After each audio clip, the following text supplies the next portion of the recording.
to another Friday. Hope you had a very good week.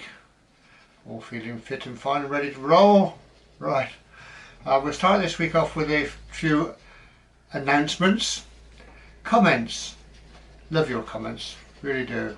And I enjoy replying to them. The thing is, I don't often think my replies do the comment justice, really. I have an excuse, of course. Parkinson's. I find typing a little bit awkward, shall we say. I type something on the keyboard, look up at the screen and think, what on earth is that? Where'd that come from? And I have to spend all the time correcting, but I do my best, and please forgive me if you think that my reply isn't worthy of the comment. So I apologise for that right here, right now, but I'll do the best I can, folks.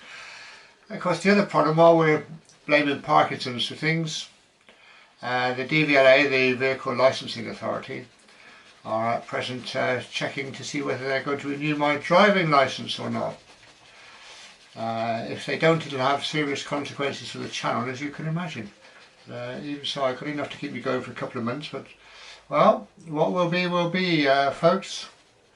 Right, now, film club this week, by the way, will be at the end of the video, and it will be Gloucester Cathedral, as always. Vintage trains and abandoned railways. This is our run. Comes from the Hook Norton area. Not the idea of weather for getting out and about. No, it's been blooming boiling. And when I was setting up, there was no sunshine, and the wind was a bit chilly. So I set up in here in the studio. And now the sun's come out and the wind's dropped. I think I'll stay where I am. But no, when what Ron says, going out filming in that heat wasn't it was a non-starter really. But anyway, Ron managed to walk a line from the Rollright on Tuesday.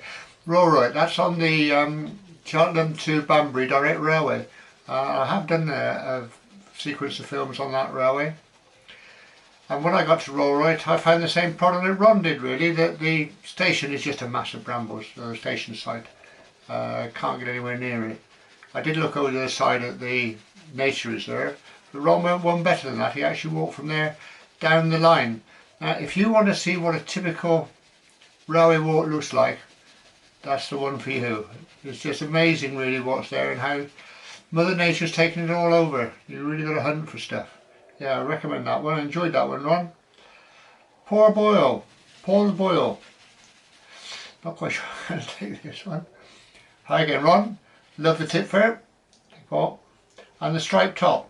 That was last week. It's great that blokes of our age can now dress more casually. Back in the day, we'd have all been wearing white shirts, grey flannel trousers and ties, whatever the weather. Amazes me. You look at the photograph of the old workmen doing what basically labouring jobs, and they've got waistcoats on, they've got a tie on, they've got a proper coat on. It's amazing, isn't it, really, what we used to do. Right, now, Andrew Merriman. We don't get far without Andrew. Good old Andrew. Right, morning, Ron.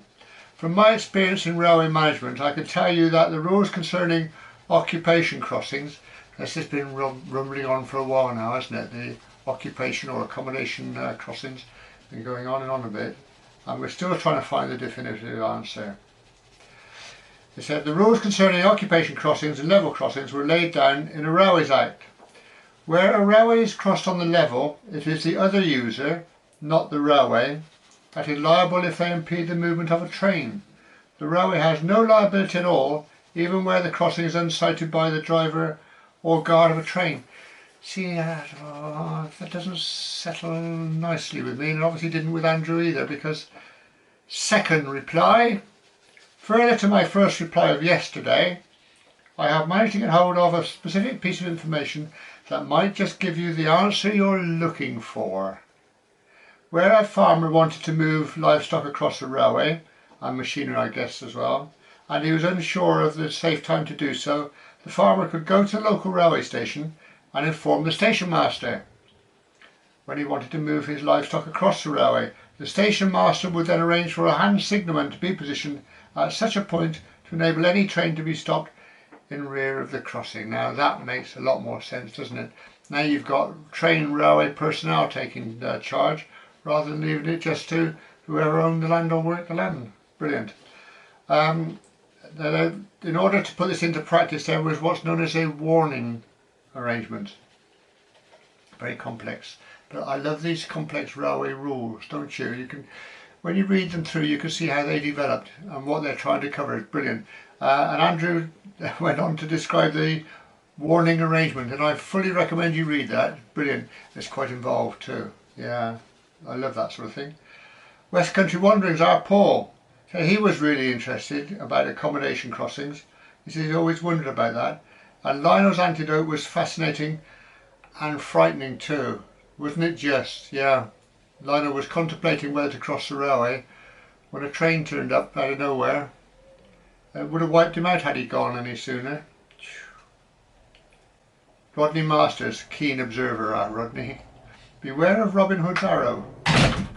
Just the door closing in the wind, don't panic. That wasn't the arrow, was it? Beware of Robin Hood's arrow. It looked as if an apple was perched on your splendid boater hat. What was it, William Tell? It's one of those, Rodney. Best regards, Rodney. Michael from Poland. How you doing, Michael? I hope you're keeping well. What a crying shame that many magnificent old buildings are just allowed to fall apart. I found today's film club very sad. That was on the demolition of the docks at Gloucester. And Michael found that very sad. Yeah, I guess it is, isn't it, really, when you think back of the history, all that's gone on there. There you go. Lionel and Mary Travels then. Lionel pops up again here. Lionel's got a very interesting history. We must get him to let us in on that. When I see those overhead platforms, that's outside the warehouses, and there are platforms of different layers for taking in goods. When I see those overhead platforms where the sacks were hoisted aloft, it reminds me of days gone by when I operated similar contraptions. I told you it was interesting. The long chain had a very large ring on the lower end, and to attach it to the sack of grain, the chain was dropped through the ring, forming a kind of slip knot.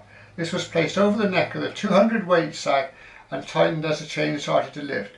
A simple idea but effective. The most effective ideas are the simple ones, aren't they? Brilliant. He said, mind you, I never stood underneath it when it was going up. No, I don't think you would, Lionel. Crikey. 200 weight. I don't know what that is in modern terms, but it's blooming heavy. More than I can lift. Peter Smith. Most of the footage you showed was occupied by the British Oil and Cake Mills, BOCM, makers of animal foods. High Orchard Street, etc. was a real hive of activity, as most, if not all, of the raw materials would have arrived via the adjacent canal. What a fate for these once proud buildings, yuppie flats and Costa bars. You can imagine it, can't you, bustling all those years ago with tradesmen there and labourers and people earning their keep. Jim Nichols said, oh no, let's go, Chris Walford, let's do Chris. I brought up in Prestbury, which had a village bakery in the 1960s. Prestbury is close by Cheltenham. They got their bread flour from Pridey Metford and from Reynolds Mill, both in Gloucester Docks. Reynolds produced a good wholemeal flour, which they licensed into a named loaf. Sad to see all that craft milling go even, yeah. Afraid so, but Jim Nichols has a more practical view here. He says, it's a typical Jim, you're a hard man, Jim. Some of these buildings certainly looked overdue for demolition, but I guess they'd been very useful in their time. Is that the way we should look at it? You build a building for a purpose. When that purpose is no longer there, then you get rid of it and build something that is more in keeping. It's a hard way of doing it, Jim, but you're right, aren't you? You're right. Simon, our hairy golfer. He puts a tin hat on it. The old must give way to the new, but I'm not going to be happy about it. That sums it up for all of us, doesn't it, really? Yeah, that encompasses Jim's point as well there. Brilliant. Les Wallace commented, I'm a Scot, but lived in Gloucester from 1977 until 1983 and absolutely loved it. The shire it sits in is in the very best of England. It brings back so many memories and also shows me much I've never saw. Cheers. You're welcome, Les. You're welcome. Sue McMacArthur. Sumac is our official virtual mascot, of course. This with our James over in Canada. James and I were watching the news and a report came on about the record temperatures in the UK. Yeah, we had it a bit warm there for a couple of days. I know when it gets hot here, I just want to find a shady spot in the garden among the bushes and lie down and have a sleep. You could try that. True. I don't think Mrs. Parkinson's walk to be delighted, but there you are. Digging a shallow hole helps to lie in, helps too, but try to maintain an innocent face if you get caught. Yes, Mrs. Parkinson's walk to be delighted digging a shallow hole. James, who of course Sumac's best mate. OVM, official virtual mascot, freshly shorn, oh, been to the barber's, was glued to the computer. She doesn't much care for the groomer. Apparently it takes away valuable time she could be playing. Hot here, but not nearly as hot as it has been for you. I cranked up the air conditioning for its annual run last week. You are tight, James. Just to keep the bearings from seizing up. Sumac was found lying on the floor vent, enjoying the cool air. I asked her if she shouldn't be outside in her hole in the garden, where the lupins used to be. And I then turned it off. I find that being green and thrifty often go hand in hand. Oh, you know. David Berlani from Spain. Oh, yeah, all Europe's had a baking, haven't they? The weather map here is turned black, indicating the region's over 40 degrees. Badajoz is set, I'll pronounce that wrong without a shadow of a doubt, is set for 47. We're going to need a new cunning plan. I should think you are, David, blimey. He said, what is hotter where we are is the dry heat and our houses are better prepared for it. Persian blinds and fly screens.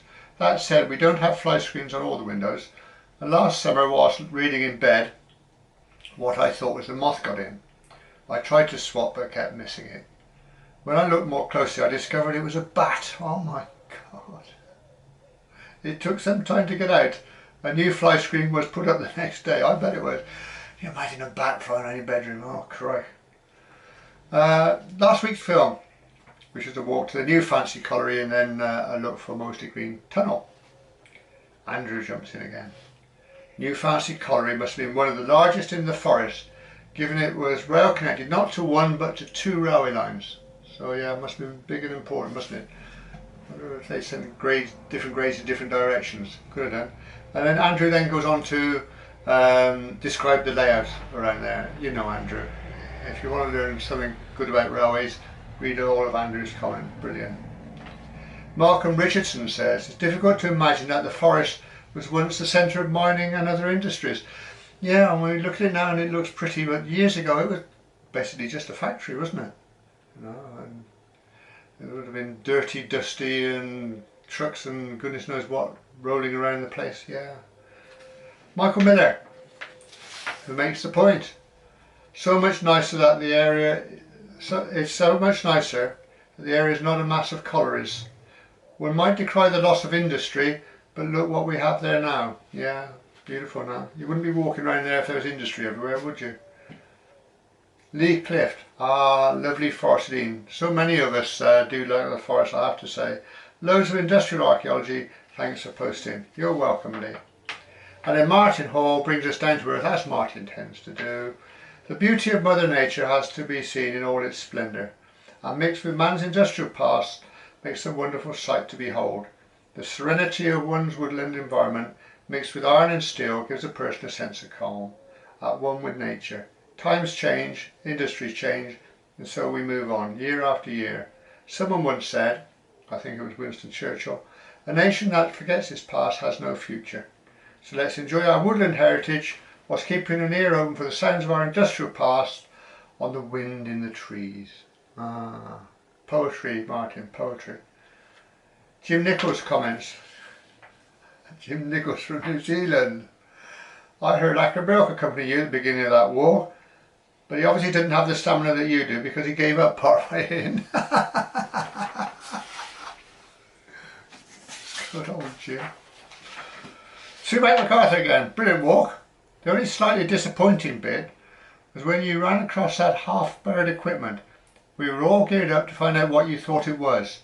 James and I were taking guesses, and all we got was, along with, drum roll, whatever that is. Cut me some slack, Stu man. David Bellany again. Seeing the green on the map and being walked through the forest really struck home, because at the moment we have forest fires everywhere. Yeah, you do, don't you? It really makes me sad to see, especially when you find out that some have been deliberately started. They want them hanging, don't they? Crikey. This year is exceptional. I hope the Forest of Dean is okay. Well, I guess, you know, it's only one careless barbecue away from a disaster. Yeah, makes you worry, doesn't it? Trevor Joyce. Trev. Hello, Ron. Thank you for the walk through the bluebells and the industrial heritage of my beloved Forest of Dean. I've walked that and just about every other square centimetre of the forest many times, but it's lovely to see it from someone else's perspective. I could write reams on companies, personalities, rivalry and parliamentary acts that brought the railways into being, but I thought I'd just highlight a few more practical issues about the mineral loop and the new fancy branch. And then Trevor does what he and Andrew do.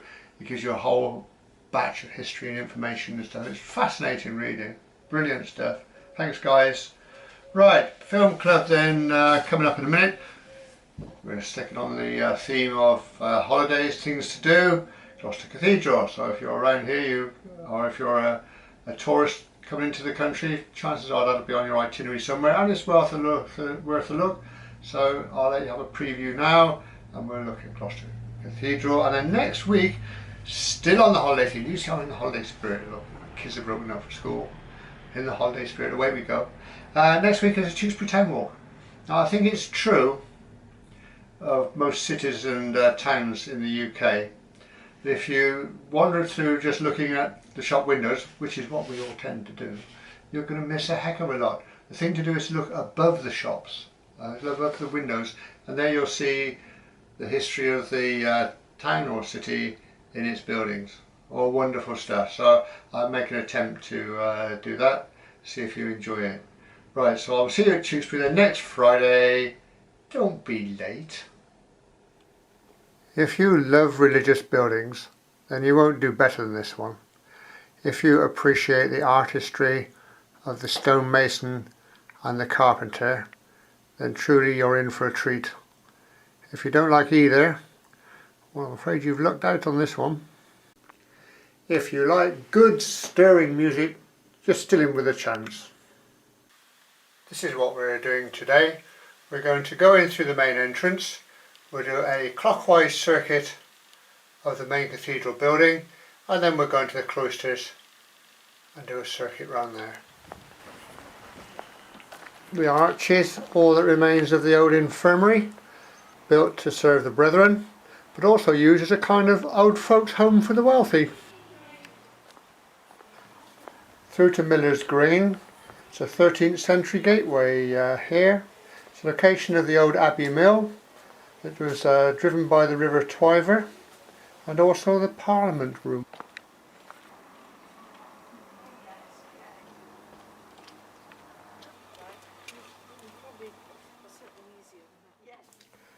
The cathedral itself can trace its origins back to 679, when King Osric built a monastery here.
How do you feel about being on the telly? What? Sorry? How long will it last? Oh, a couple of hours. Yeah, it does well. How many years you been here now? How many? Quite a few. I bet you have. I bet you have. My son works in Birmingham, and he used to come here ever so often, and he misses it. So he asked me if I'd come out with my camera and film it.